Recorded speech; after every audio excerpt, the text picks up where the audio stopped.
Scarlett is a beautiful and curious paleontologist who is going to Iran, illegally of course, for her newest research. There, she meets Reza, her guide, and together they enter a cave to search for what Scarlett is looking for, but they must act fast because this cave about to be destroyed by explosion. After a few hours, they finally find a door with old inscriptions on it. Inside, they find a cow statue. Reza says they must leave ASAP because the operation will soon begin. But Scarlett says that her father looked for that statue his entire life and it is the rose key and she must film the inscriptions on it. Reza runs away and she starts to film, and after a few seconds we hear a countdown.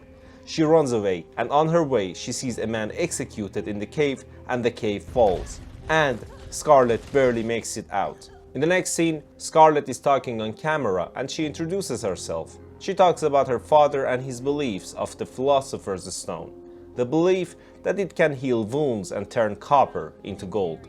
She also talks about Nicholas Flamel, who is one of the founding fathers of alchemy in France and could become immortal by finding this stone. Her father believed that the map to find the stone is on this tomb, and in order to find the answer and read the clues, they must have the rose key, which works like a dictionary. Then Scarlett claims that she found this key in her most recent exploration.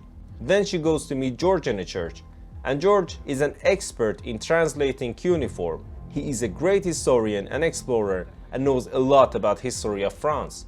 When they leave, the bell of the church, broken for almost 284 years, starts to work, and it was George who fixed it.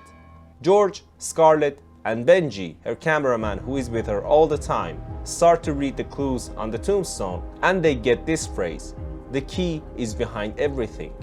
So they turn the stone over, but there's nothing there, and then Scarlett thinks of something idiotic to do. She pours alcohol on the stone and burns it, but then another puzzle shows itself to them.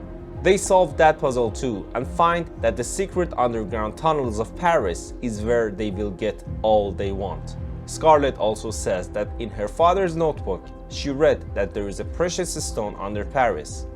George says that the tunnels have collapsed multiple times during the last centuries and there are lots of tunnels buried under, so their task is a lot harder than they think.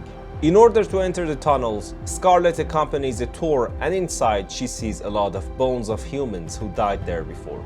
She keeps going, and on the map she sees an entrance which is not there.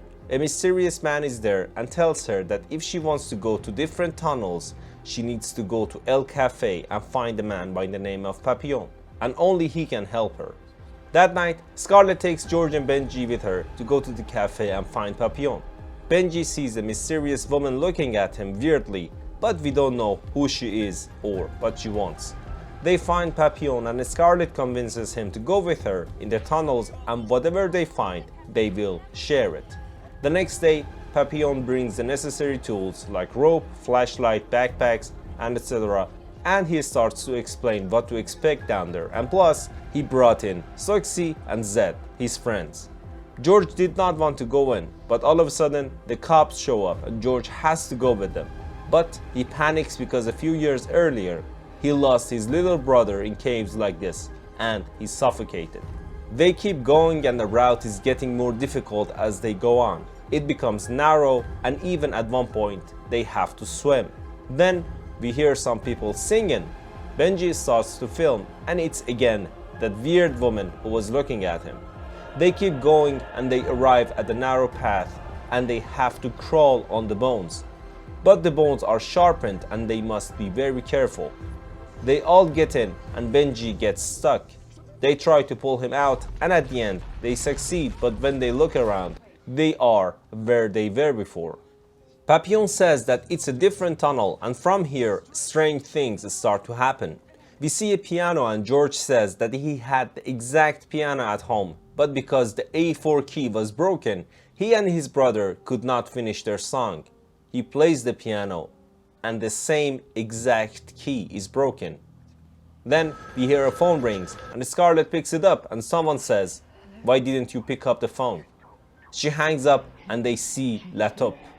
He was an old friend of Papillon and Soxy who was lost in the tunnels years ago. Latop takes them where they want, and they arrive at the well. It's about 100 feet and they use their ropes to go down, and even there, George sees his brother drowned. Finally, they arrive at the end of the tunnel and Scarlett sees a few signs on the wall, and she realizes that there is a hidden tomb behind the walls and they must solve an old Egyptian puzzle to get in. They have to be careful because one wrong move could mean the collapse of the tunnel. They open the tomb and they see a corpse, and it belongs to a king. Although it's been there for like 400 years, it is really intact. They solve another puzzle and go to the next room. In the next room, there is gold all over, and while everyone's celebrating with it, Scarlett looks for this stone. She finds it, and when she thinks about it, she realizes that all the gold is a trap and warns others, but the tunnel collapses. Soxy gets badly wounded and they all lose their backpacks. Scarlett uses this stone to heal Soxy's wound and it works, and then they go to the next room where there is another body. Then they see Latop acting strange and Soxy approaches him, but suddenly Latop grabs Soxy and bashes her head to the floor and kills her, and then he disappears. They continue and it's another well and they have to use ropes to go down. Benji is the last one to get in, but before he ties himself, the mysterious woman appears behind him and he falls to his death. Now we know that all of them are being haunted by their fears and their guilts. Next one is Papillon and he sees a car burning in flames, and inside the car is his friend that he left to die. He says that it wasn't his fault, but the man inside the car pulls him and the car goes inside the ground and Papillon dies. Scarlett, George and Zed keep going and they see that all the walls are covered in blood, and they hear weird noises and sounds. They arrive at another room and there are some statues there. All of a sudden, these statues come to life and attack them. George gets bitten but Scarlett can't heal him. And now she finds out that she brought in the wrong stone. She leaves Zed to take care of George and goes to grab the right stone. On her way, her guilt haunts her too and sees her father and the man who is hanged. She takes the stone and revives George and they run. Some weird looking people are after them as well and they see another well. When they remove the lid of the well, it's like a portal to Paris, but the town is upside down. They go in and that's it. At the end, Scarlett talks on the camera and says she only wants to know the truth and she doesn't do it for the money. That's the recap of As Above, So Below. Don't forget to like and subscribe.